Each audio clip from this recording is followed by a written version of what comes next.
Hi, everyone. Robert Rutherford here. We're at episode 18. I have my cousin Brad Rutherford here today. He's the president of Rutherford Co. Inc. in Los Angeles, and he's been in the industry for a long time. He's going to have a great story for us. Hi, Brad. How you doing, Rob?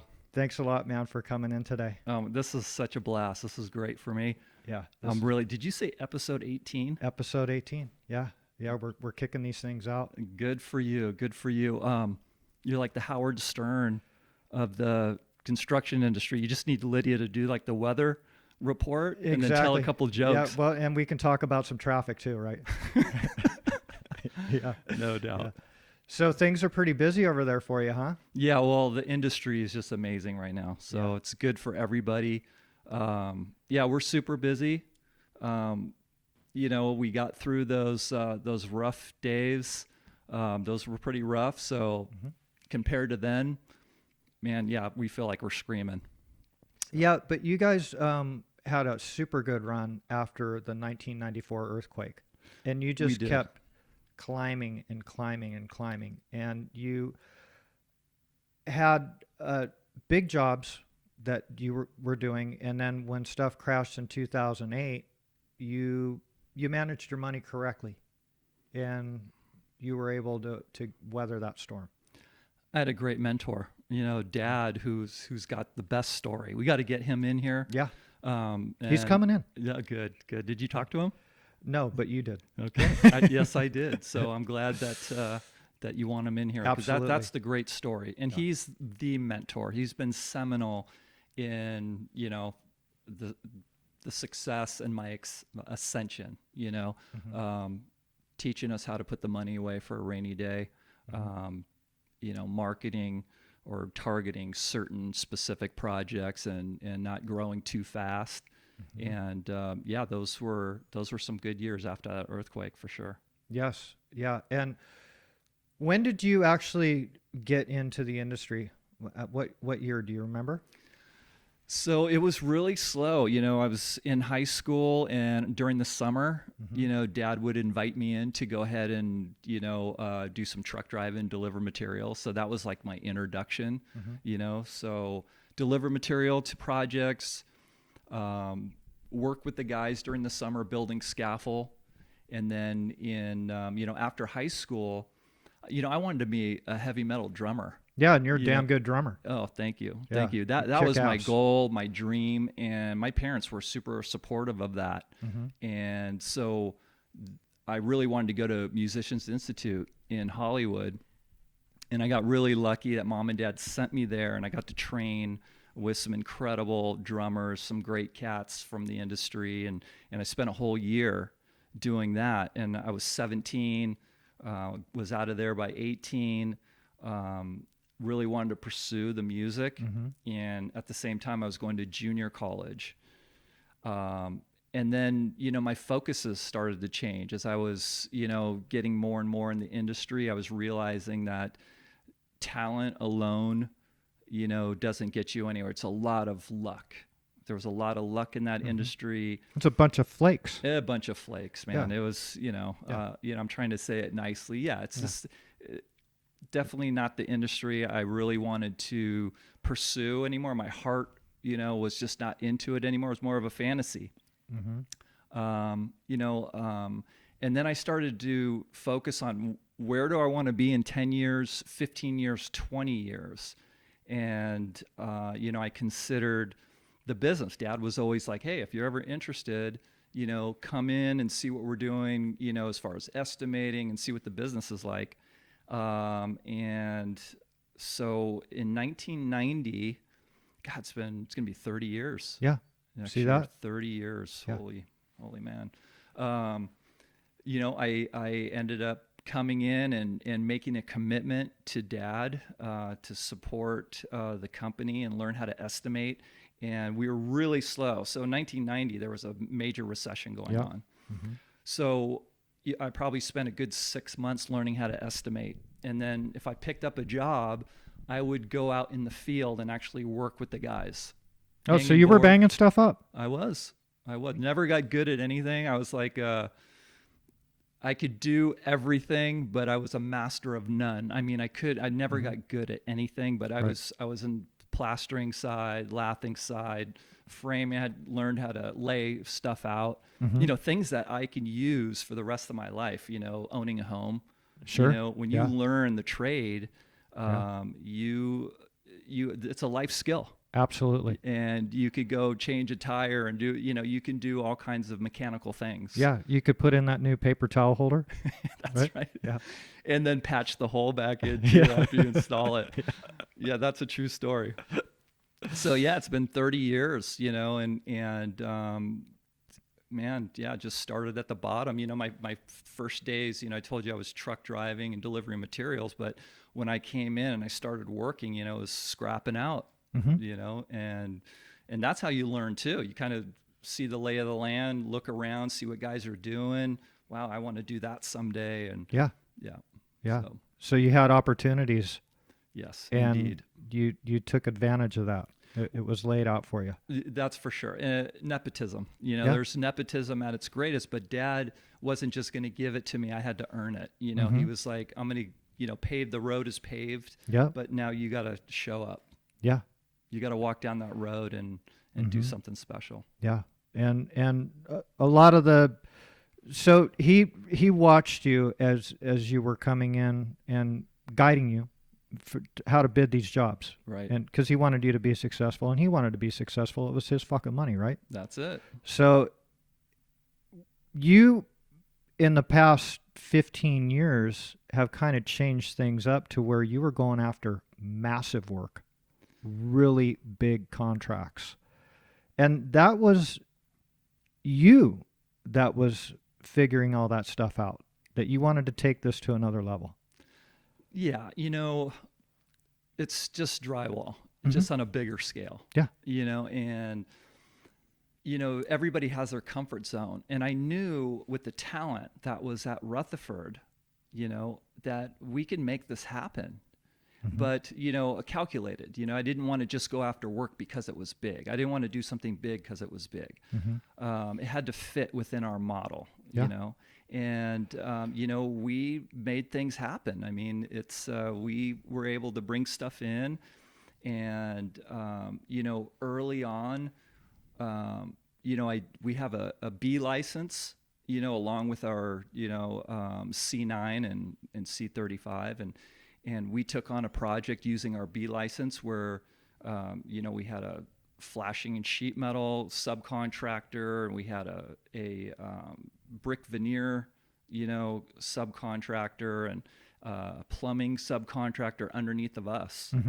And so it was a really large scale project. And when I completed that in 2002, 2003, I gained a lot of confidence. And, pursuing, and there was a ton of our own work, we were, tons of lath and plaster. We had to go inside occupied suites and do tons of drywall work, and we were successful. We got it done. It was a huge, high profile, nerve-wracking job, and we did it, and we did a great job. Owner was happy. So that gave me more confidence to go after some bigger stuff. Yeah, and you went after some giant work, and I remember you telling me it was a calculated risk. Absolutely. You don't fly by the seat of your pants. Yeah, that's for sure. The math was done over and over again. The conversations were endless with the team, building their confidence up, and then making me feel confident that they had no problem doing this stuff. And we did, I'll mention the project. One of them was on the way up was Pasadena City Hall. And we did that one. It was quite large, and the team performed beautifully. I mean, we knocked it out of the park. And right on the heels of that one came in one twice as large. And we were able to rope that one in, and again, we just nailed it, knocked it down, and then that ended up being really close to the end of or the beginning of the recession, the end of the good times. And then and that's when our largest project kicked in, which was in Central California, and I did some commuting Yeah, out there. I guess. Yeah, Yeah. yeah. A whole new territory for you. Whole new territory. I was so committed to Dad's baby. I mean, Hmm. Dad built this up. I can't wait till he comes in and tells his story, but Yeah. he built this baby from ground up, and I just wanted to make him proud, Yeah. and I knew I could do it. I knew I was going to have to sacrifice, Hmm. but it was so worth it, you Yeah. know. Yeah. Well, did you get your pilot's license? I did not. I should have though. Yeah. That's our Yeah. cousin David who did that. Yeah, David got his pilot's license, Yeah. and yeah, he's dorking around up there. So he's running another huge project up north for us, which is on the same campus, and he's doing a phenomenal job. He's going to be the next gen for Rutherford Company. So I'm excited for him and for the company to have him. That's nice that you have a family member in there that you can count on. That actually, the guys have all told me that David is a really good hand, and he was a smart lather, Yeah. and he really understood it and took it serious. And now he's been out of the field for over 10 years, right? Right. And he's up there, and he moved up there to run that operation for you, Correct. and he's learning a lot of stuff. And Yeah. that's really nice to know that you have somebody who is really into the business, and instead of, like, dude, are you going to show up to work today? Right?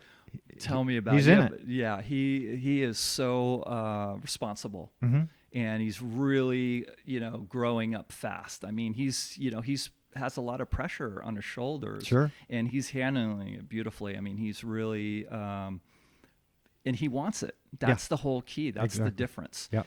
He has bad days just like the rest of us do, but he's got grit. He still gets out of bed and he shows up and he gets it done. Mm-hmm. And you mentioned the family thing. I've been blessed to work with so much family. And there's a lot of family in our business. Our superintendents are third generation. Yeah. We've got Adam, who's running work for us, who's the son of our superintendent, who's the grandson of our old superintendent. Yeah. It just goes on and on. It's It does. beautiful stuff. It is. I work with my uncle. He's been my partner. He's going to be retiring soon, but one of the greatest guys I've ever met. His demeanor, what a gentleman and what a businessman. And he's taught me so much. Yeah. How to handle myself, how to carry myself, and how to smell a rat. I mean, Mhm. these are Yeah. important things, and Yeah. he's been seminal in my ascension as well. Yeah. Yeah. You're a 30-year overnight success, brother. Yeah. It went by quick, didn't it? Well, that's actually, there's so much truth to that, because it does. It goes super fast. Looking back, it's kind of ridiculous, but during the time, yeah, there's times where it just felt like it's dragging on, but here I am looking back going, holy man, Mm-hmm. it just goes fast. It goes fast. Yeah, so you changed the game up too. So you got your sheet metal license. You got sick of waiting for these sheet metal contractors and poking holes in their stuff, and having to put on the boxing gloves at the end of the job if there was a leak or whatever. And you took on that scope of work. It just made sense. It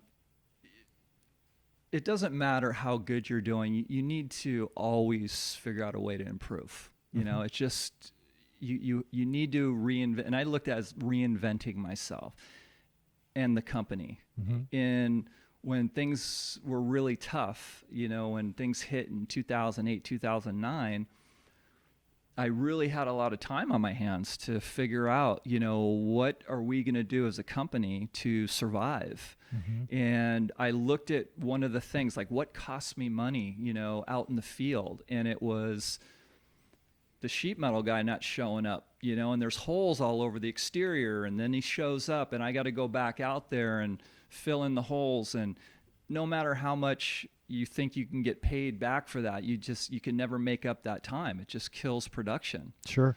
So I looked at it like, that is very incidental to what we do. Mhm. And I was trying to figure out why no one else was doing this. It just never, Tunnel vision. yeah, I guess it just never made, I was like, there's gotta be something.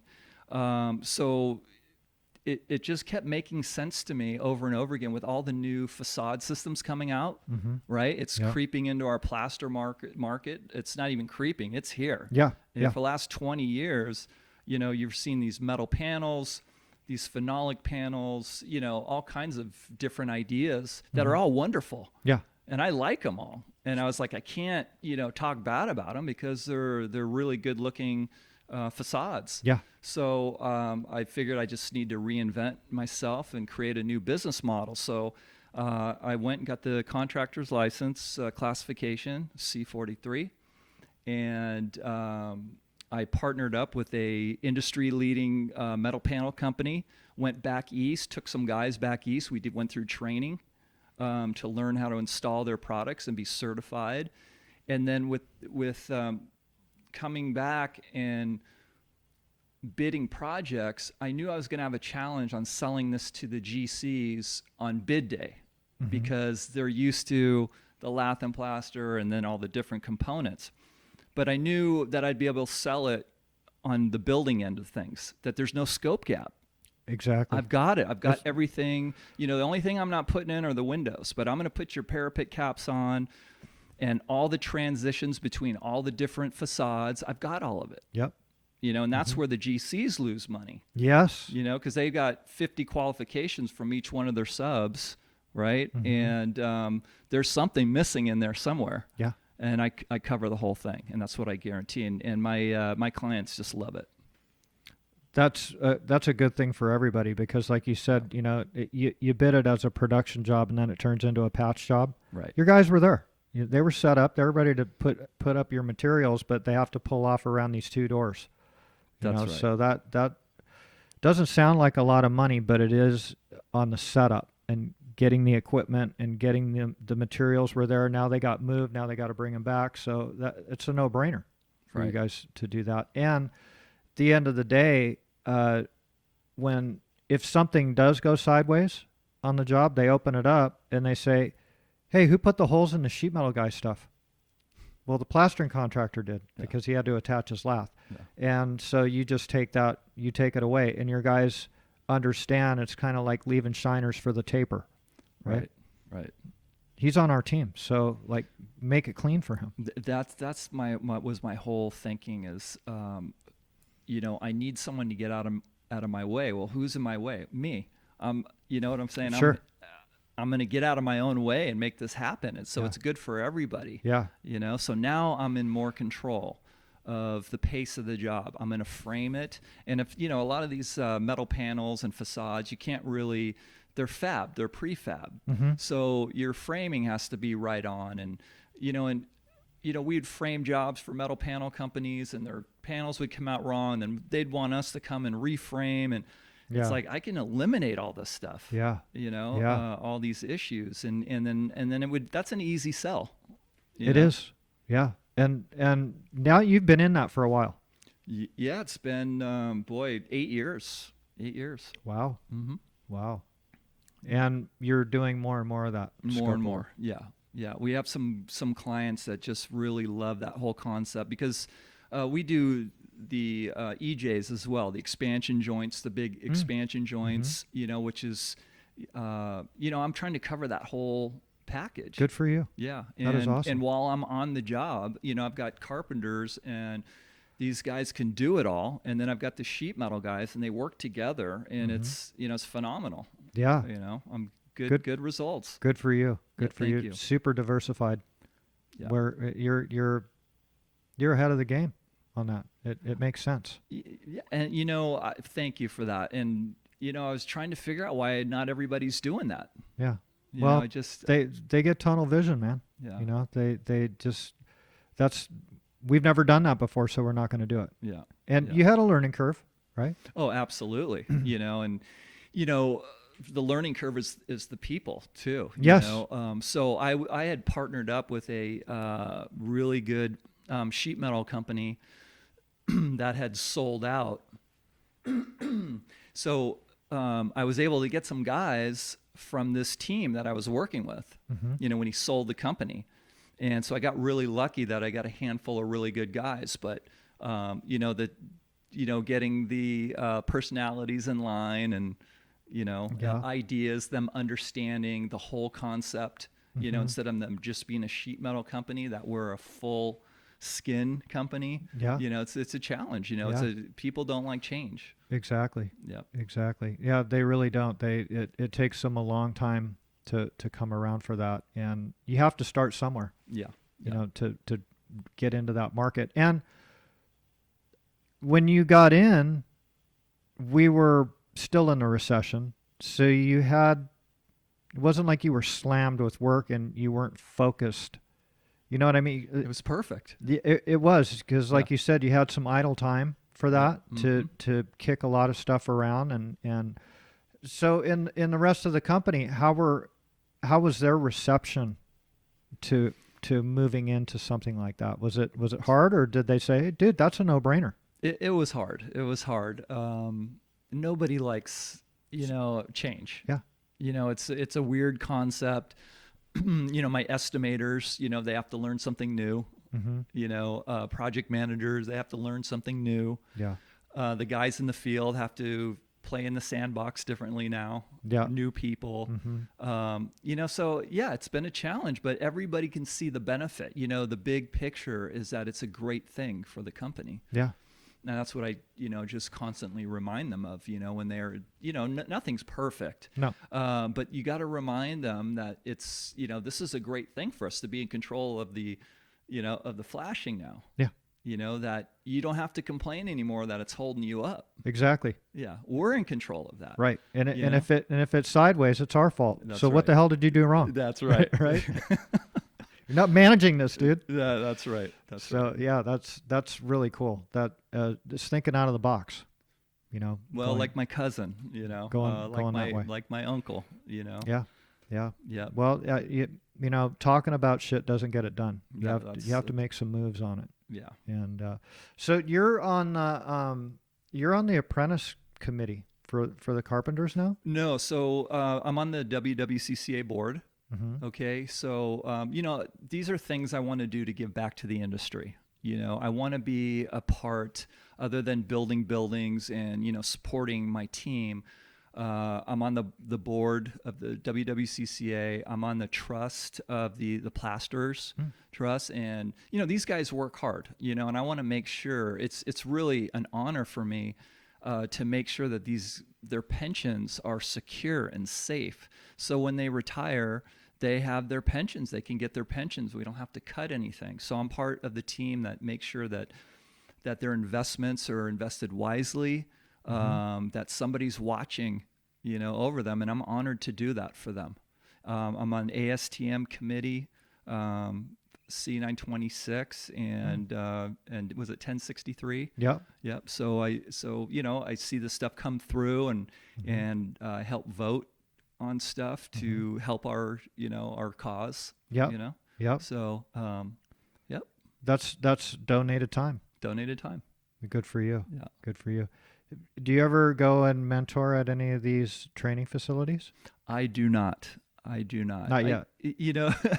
I don't know, because I don't come from the field side, where I've been in the field, I've worked in the field, but I don't really feel like I can have a lot I think there's a lot more people out there that have a way better story that they can offer, a lot more mentoring. Yeah. It's like the guy coming in trying to tell you, how it is when he wasn't there.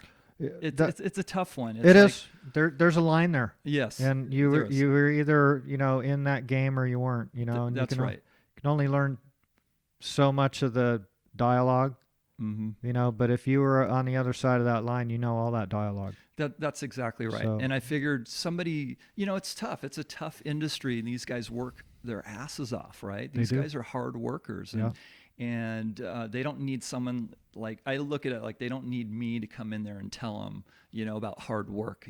I work hard, but in a different way. Sure. Keeping this company relevant and desirable, right? And and I need guys like that, and so I want mentors to go in there that have the lingo, that have been there in the trenches.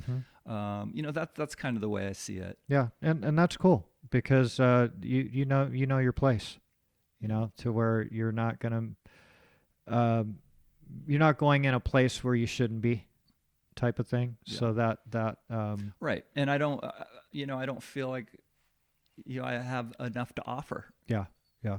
Yeah. But they get inspired, man. So yeah, you were in a family business that your dad started from nothing, and what he gave you was opportunity, and Right. it's what you did with it. You could have went in a totally different direction. I tried. Yeah. I tried to be a drummer, but Yeah, but it dude, was, that's a dirty business, man. yeah. You know, Yeah. I've been involved heavily in music and stuff like that, and it's if you love your children, don't ever get them into the entertainment business because it is Right. dirty. It's dirty. There's a bunch of scumbags. There's a lot of drugs, and it's a lot of flaky people, and that goes with the drugs and the alcohol and so forth. That is in that. They want you polluted. If you have talent, you're writing some good songs. They want to capitalize on that, and they want your publishing and so that they can make royalties on that stuff. And that's a true story. Yeah, Everything you said is, I believe that. And then our industry, it's a bunch of hardworking guys with grit that get up every morning super early, deal with traffic, whatever they got to deal with, mm-hmm. deadlines, Yeah, people screaming and yelling, changing the rules in the middle of the game, mm-hmm. and they still get up and go to work every day. Yeah, Right? and It's they a get yeah, completely different industry, and I'm honored to be in our industry. yeah, yeah. Well, the music thing is it's a big illusion too, It is. because I had opportunities to where I could have gotten in these bands and made a living. I was making more as a lather, I could have made $650 a week, being on the road with a bunch of knuckleheads I really didn't like.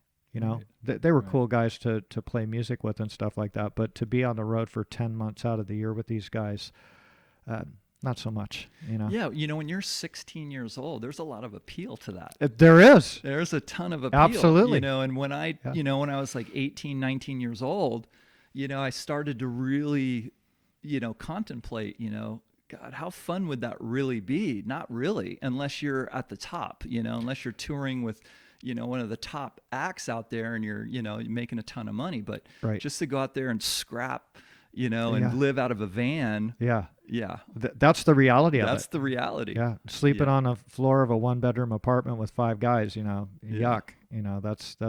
That's annoying. The night scene would be fun.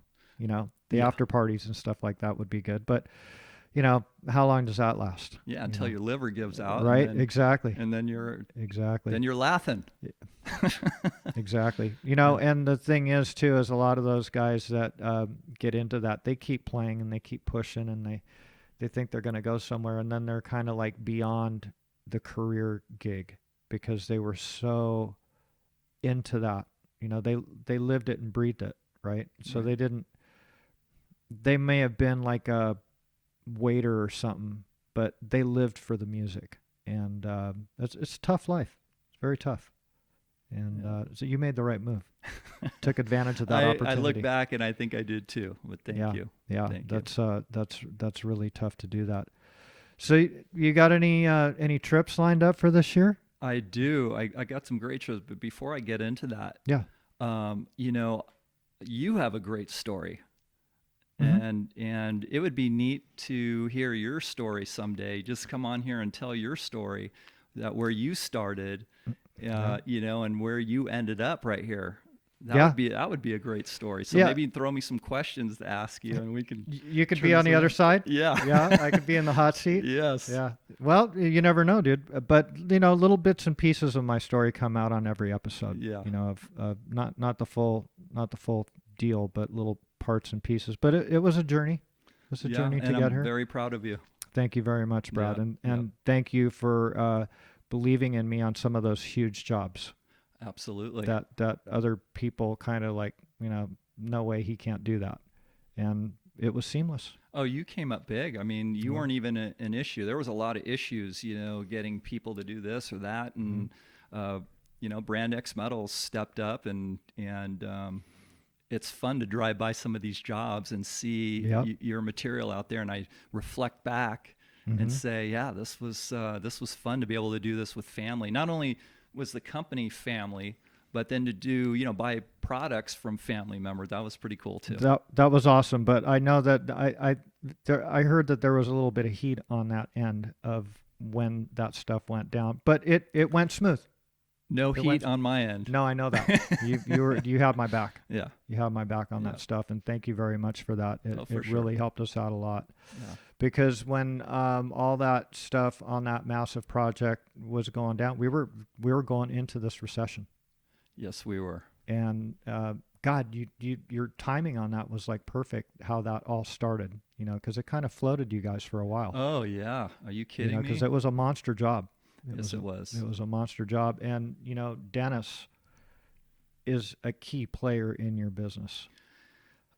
He is so instrumental to the success of Rutherford Company Inc. Dennis Howery is, I love him like a brother. He means so much to me. He's always had my back, and to have a guy that's that intelligent, that hardworking, and just he's fearless. Yes, he is. He's fearless. Yeah. He can figure it out. He's a it's actually really amazing to see him with the architects and with the owners and the inspectors, and he handles everybody. He's like a psychological genius. How he handles everybody, and then but makes everybody win. Yeah. Right at the end, and I have so much admiration for Dennis. Yeah, he's been a great partner for you. Absolutely. And all that, because he does have that attitude. There's nothing that's going to get in my way. Nothing's going to beat me on this, and he does it with dignity. With dignity, class, yeah, respect. He respects everybody, and just you can see by the respect that he gets back. It's just how he treats everybody, and he's like. He's still not afraid to say the truth, speak the truth. Usually that's the most hated person in the room is the one speaking the truth. And he will speak the truth. And everyone deep down inside knows that that's the right answer. And they just need to pull up their pants and say, you're right. Let's do it. Yeah. And Dennis is like, I'm here. Let's go do it. I'll lead the charge. Yeah. That's a great person to have in your corner for sure. And he just has such a great personality too. Like he doesn't want to make anybody look bad. Yeah. He wants to figure it out and get it done and everybody to win. You know what he does? He just gives you, you're going to go make yourself look bad on your own. Yep. He's going to do everything he can to make you look good. And, it's just, you just tell Dennis what you're going to do.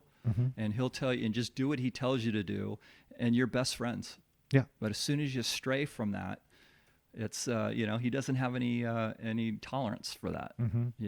Yeah. So if you got a better idea, is he willing to listen to that? He's always has a better idea. So I'm better. Be honest. He's always got a better idea. He's one of those. The geniuses in the field. He's seen it all. There's,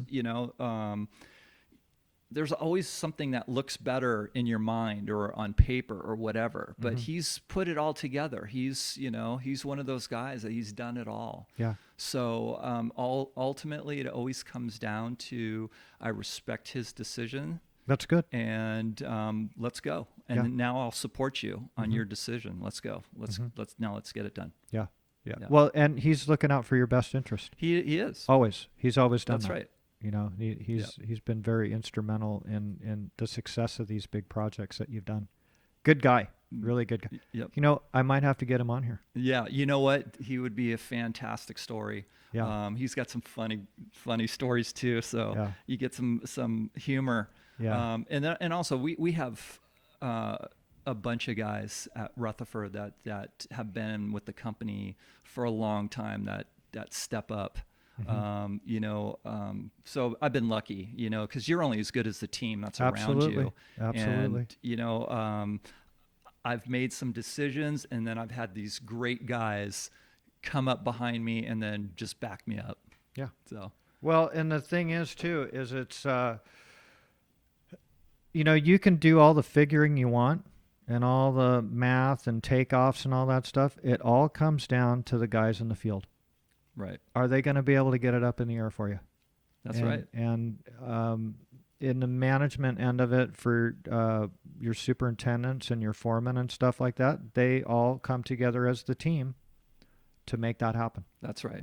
And your reputation in the industry, you've watched these episodes. There's a lot of guys that came up through Rutherford. Rutherford has turned out some ace mechanics in the industry. Highly respected. And I have to tell you, it was exciting to see that. And, Sean Cooney was a guest, Bob Valente, which I thought was Fleetwood, like Mick Fleetwood. When he started talking about drumming, he wanted to drum. Well, he's going to go on tour with him. He's a fill-in drummer. He kind of looks like him. These are some of the guys I'm talking about. Mm-hmm. Sean worked with us for years, and Bob, and you had Ron here, our plastering superintendent. Yeah. These guys are key. And yeah. And Mike Moulton, came up through his apprenticeship, and he's run some really trick jobs too. Yeah, and that was before my time, so I never had a chance to meet Mike, and I heard him mention that, and I had never met him. Yeah. So they've turned out a lot of great men in the industry, and a lot of them that you have seen on these episodes. The lathers did everything; they were specialized in everything. Yeah, and it needs to kind of go back in that direction to where you're good at everything in the training. And a lot of the guys that come on here say that they are at fault for not taking these guys under their wing because these jobs are schedule driven and they want to get them done and they don't have time to coach them as much as they used to be able to in the past. Right. But they should all be specialized in everything in the industry and be good at it. I think it was a culture, it was way back in the day, how That's you true. treated the apprentices, they just had to do certain things and, whatever. And I agree with you. I mean, you mentor, and break culture sometimes, Yep. Are the carpenters installing these metal panels, or is it the sheet metal guys that are doing that? So, how that works, it depends on the particular product. Some of them are sheet metal guys, some of them are carpenters. We have phenolic panels that are being hung by carpenters. These are, they're fiber. There's a fiber cement panel that's carpenters, and phenolic panels, Swiss pearl, that we use carpenters, and then metal panels. We actually were approached by Carpenters Union to do a metal panel project, and we actually got the job, and we committed to, if you can believe it, we had, because we're signatory to the sheet metal, we had both teams working. Oh, wow. And so everybody won. So everybody got a piece of the pie, and it was great. We had carpenters hanging metal panels because the carpenters brought the job to us, to Rutherford. So my commitment to them was, fine, but we all got to work together or we get none of it, you know? So we ended up, and that was a neat thing to see that the union's getting along, and there was plenty of work for everybody. Yeah. So to answer your question, it depends on the manufactured panel and what's involved. Yep. Yeah.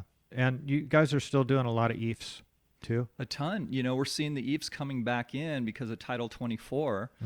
It just makes sense. It's a product that's already been designed and it's proven, and they're trying to meet those requirements. And there's a product that's been around that's successful, and we're doing a lot. Yeah. So do you just have the whole spectrum covered except for the glass? Except for the glass. Yeah. Yeah. They can have that. They can have it. Yeah. Yeah. I haven't really looked into the glass too much, but I think at this point they can have it. I got to give something to somebody, right? Yeah. I can't do everything. Yeah. Are you guys still going to keep your headquarters down in the LA area, or do you have any plans to move down to Orange County? Yeah, we like being all by ourselves, in LA. It's a good spot, I'm only 25 minutes from there. Everybody, you know, that works for us is like within 25 minutes or so. So it's a good spot. It's a good spot. And, you know, it's right in the middle of LA. You know, we're doing, you know, work in Ventura and, you know, work in Orange County, and we're kind of like right centrally located. It's a good spot. And as far as your operation in the Fresno area, are you guys moving even further north on looking at jobs, or? You know, we'll go where the client takes us. We just finished up a job, a casino up in Sacramento. Oh, really? And yeah, it was. In fact, that job was 100% metal panel. We didn't do the framing on it. There was eifs on. We didn't do the eifs. Oh, we wow. were just contracted to do the metal panel work. Wow. And so, you know, if our clients drag us around, we'll go. We'll go. You know, the unions are bugging us to get up north. You know, there's so much work up there. But, you know, I mean, we're busy. You know, it's just, and there's so many. You know, Rob, we want to turn out good work. You know, and that's, you know, one of the things that's been instilled in me by Dad was, you know, make sure it's done right, do it good, give them a great product, and then you can sleep great at night, you know, and move on. And I think if you grow too fast and you know, sure, I could be up north and all over the place, but I think you lose control of quality. You just don't know who's managing what. And, you know, I know my team, I know my guys, and they can only be spread so thin. Yeah. So That's smart. I think so. That's the way I'm looking at it. I just, you know, we're comfortable in the Central Valley. We have a great team there, and everything moving south, and then we've got Southern California covered. Yeah. It's a big region. It's a big I mean, I mean, You're not trying to world domination, right. you know, have that massive payroll and management, and then you have the excuse factor that can come into that as well, right? Everybody's pointing the finger. Well, that's it wasn't me, it was him. Right. And then your stress level goes up, you know. And another thing I learned from Dad, you know, it's like he was a hardworking guy, you know, 16-hour days, 7 days a week, and you know, and I listened to his regrets, you know, maybe not have enough time with the family or whatever, and I paid attention to that, you know, and it's like, how much stress do I really want? I mean, this, you know, I'm very comfortable. I'm honored to support so many hardworking guys, and they're all making great livings, and you know, how much do I need? Right. And then what is it worth to me on the stress level? So I've created, you know, balance in my life where I have a lot of free time. I work really hard when I'm there and try and work really smart, and then have that free time also. And if I start going up north and, you know, I got 400 guys on the payroll, I think I'm going to have to sacrifice that. Yeah. That doesn't make any sense to me. I don't think I would live any better. You wouldn't. Yeah. You wouldn't. Because you can only piss in one toilet at a time. Yeah. Right? Yeah. And so that balance is key, right?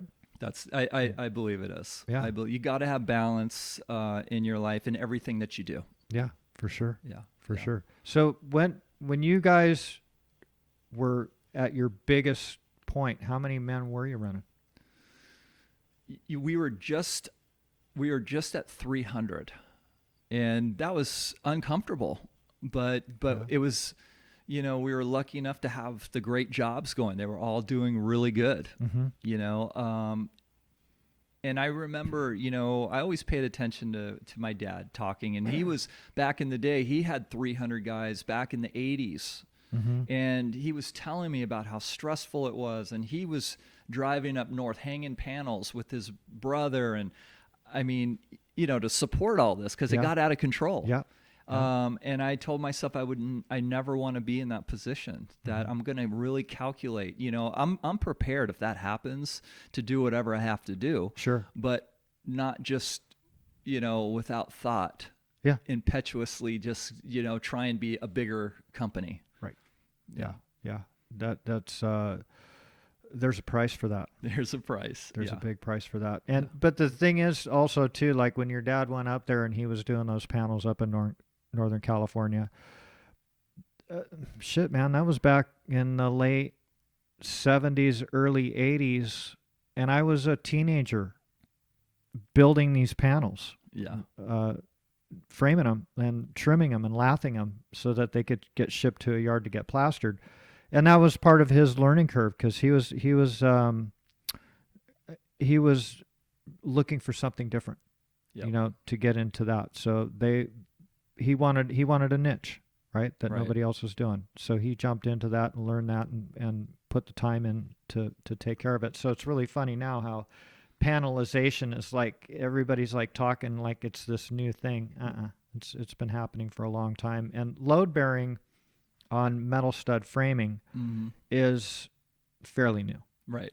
Okay. Right. But as far as hanging facades, it's Yeah, he was was done. doing that back in the early 80s. I remember that. You know, another job that I worked on for him was when eifs was just getting into America, and he did a fire test, and we went to one of these L.A. County Fire Department where they train, you know, and they've got this like 6-story concrete building, and we built these walls up there, and they hung eifs on there because they wanted to do the fire test and watch that shit melt off of there.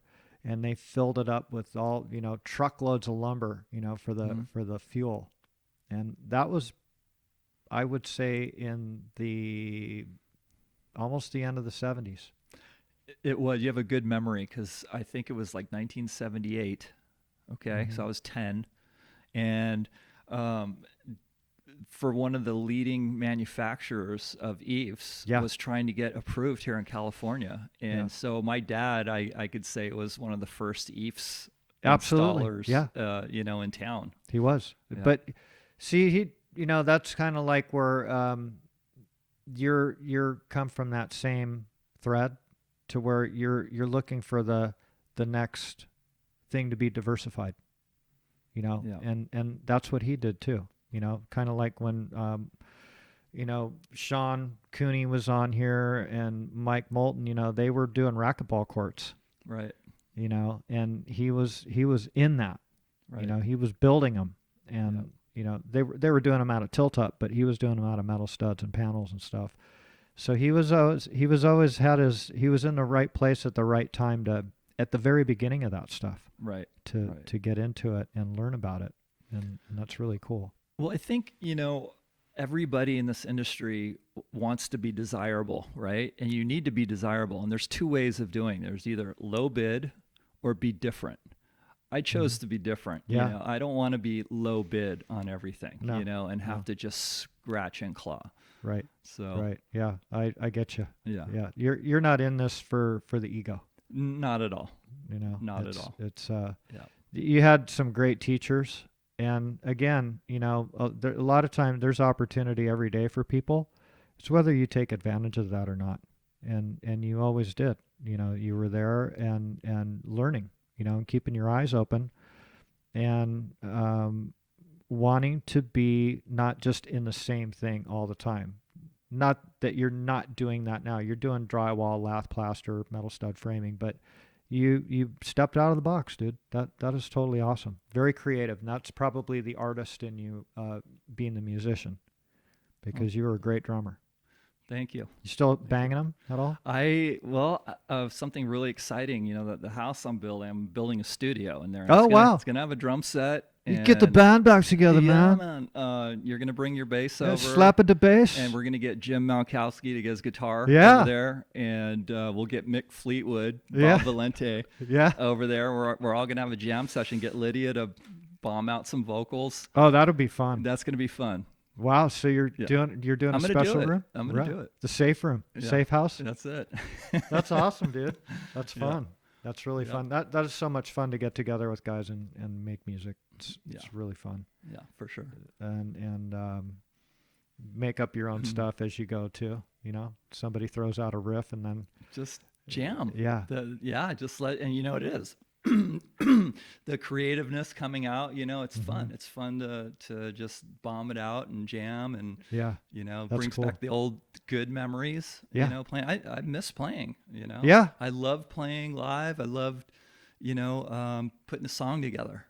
you know? Yeah. Yeah. That's There's a fun. lot of parts and pieces to it, That's to be right. able to make that happen. But it's kind of a trip that when you get into when you're rehearsing the songs and you're watching this thing grow from nothing.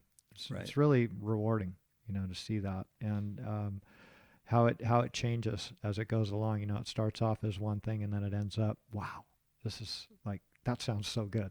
Yeah. Type See, of I've thing. never had the honor to have a great singer in my band like Lydia to cover up for my shitty drums. So I was like, I Yeah, couldn't do it. I couldn't pull it off. yeah. Well, that's that all the parts and pieces have to fit together, but the They do. singer is very important. Very You important. know. That's for Yeah, sure. yeah. Yeah. Did you ever sing on any of the songs that you guys did? Oh no. Oh No, no. Yeah. I was the the Rutherfords, the voices, no. They're just not just there. we're not there. No, no. That Yeah. yeah, that was that wasn't in our good gene pool. No. No, we were born with grit. Yeah, We were yeah, born with grit, get up mhm, every morning and just get it done. yeah. So, Grind it out. I'm happy to have that, Yeah, yeah. Yeah. It's a good quality to Yeah. have. I totally agree with you. So, anyways, back to the vacations. You got anything coming up? Yeah, so I'm gonna be heading to Puerto Rico in November. Spend a week in Puerto Rico with my girlfriend. She's Puerto Rican, and most of her family is back there. Oh, So okay. we're gonna hang out with her family, and looking forward to that. Hmm. And then, I'm really excited about this. My mom and dad are tennis players. They love tennis, and my girlfriend and I love tennis. And a bucket list for all of us is to go to the Australian Open. Oh, And wow. so we set up a trip. We're going to go to New Zealand and spend some time in New Zealand, and then fly over to Melbourne and go Nice. see some tennis at the Australian Open. Wow, that's this year. It's January. So Okay, got yep, it, got it. yep. Wow, that'll be a good trip. Have you ever been over there I before? haven't, so I'm really looking forward to it. Hmm. Yeah, You've been to Africa before, though, right? Africa. You Yes, guys went on a safari, eh? we did. I Yeah, got some funny pictures too. If you're yeah, ever interested in seeing them, oh yeah. yeah. Todd Heimerl said that he went on that same trip with you guys. He was no, it was God, it was Bill Holdren. Okay. Hmm. He's in insurance, Yeah. covered our insurance for years, and his wife, and a guy named Wes Free. Yeah. You remember Yeah. Wes Free? I Yeah, guess man. He was the total safari man. there, yeah. Yeah. And wasn't he a material dealer or Yes. something? Yeah. Down in Vista. Yeah. So I think he set up the trip, Hmm. and we ended up all going, and it was my mom and dad and my brother and I, the Hmm. four of us, and then my mom and dad's friends, Wes and Yeah, Bill Holdren. but Todd went on one of those trips. I think he did, but it wasn't the same trip Okay, as got us. it. But yeah, I think I remember him telling me about He that. said He it went was on the a trip. best trip of his life. Yeah. You Oh, know. it's remarkable over Yeah. there. I mean, everything's about to get eaten. It's a really strange feeling. Yeah. It's eerie. Yeah. You're just, everything is paying attention. Even to get a drink of water, an alligator's going to snap your head off. I mean, what a rough way to live. Yeah. So it was pretty intense. Yeah. Yeah. An amazing thing to see. Yeah, and when you come back home, after seeing stuff like that and how the other part of the world lives, we're so lucky. We are. We Yeah. are so lucky. Very blessed. Yeah, Very blessed. it's amazing when I see people complaining about some crap. It's like, man, I don't Yeah. think they have a clue. Yeah. how Would good you ever they- go back to Africa? Honestly, there's so many other. I would go, but there's so many other places that I want to go. Like, I've never been to Australia, New Zealand, so I can't wait to do that. Yeah. I've never been to Asia, like Singapore. I'd love to go to Singapore and Tokyo. I want to go. I want to go to Tokyo. Yeah. And Yeah. yeah, it'd be fun. There's Yeah. a lot of places that I want to go, but I've been able to go on a lot of trips, a lot of wonderful places, and it brings a whole new perspective to your life when you go travel and see other places. Yeah. And I think it's making me a better person. Yeah. Well, it gives you just a different outlook, right? Yeah. On that stuff. So good for you that you put those things together. You got to ink it, right? You got to ink it. Well, that's what I'm saying about the balance. You know, you can just crank away, and you know, tomorrow's just not promised. You know, you have no idea what's going to happen tomorrow. So try and find that balance, you know, and live a fulfilled life, you know, with that balance. Yeah. You know. Yeah.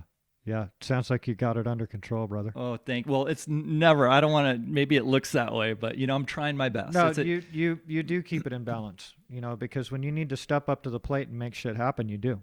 Yeah, and I'm ready for that. And I Yeah. know that if I have to work, you know, a whole year straight, no days off, I'm prepared for that. I'm ready to do it. That's not my first choice, but I will do it. I'm ready to do what it takes, because the life that I live, the business that we have, gives me the means to live a wonderful life. So, like I kind of moved to Fresno, you know, and ran that job up there. I was up there for 5 years, commuting back and forth, and I would do that again if I had to. Yeah. You know, it saved us. There was a huge job up there that just saved us and got us through the recession, and I'm glad I did it. That made me a better person. Yeah. You know. Yeah. And you started it from scratch. Yeah. Yeah. And you had one of your key players that was willing to move into that region, that actually wanted to move into that region. So that helped a lot. Well, that's huge. I mean, and talk about, you know, commitment to the company. Yeah. You know, I mean, it's just I don't know what to say. I'm speechless, you know, on the commitment of the Rutherford team. Yeah. Yeah. You got good people working for you. And that comes down to the guys up at the top too. So like Bob Valeni was saying that your company is very concerned about their workers. Absolutely. And that's super important to you guys. And, you know, what are we without them? Exactly. Yeah. We're just an estimating company. Right. No. Yeah. I mean, we need those guys. Yeah. Yeah. We need them. We're nothing, you know, the name is nothing, Right. you know, Right. so. Those really, really great qualities. Brad, you've had an awesome story, dude. And I could probably keep you in here for a couple hours, but you got a long commute. Yeah. You know? You know what? Thank you. I'm honored to be here, Rob. And I don't usually speak for people, but this is a great thing for the industry, and the industry thanks you for this. This is cool. Thank you. Yeah. It needed to be done. Yeah, I agree. Needed to get put out there. All right. Thanks, Thanks, Brad. cousin.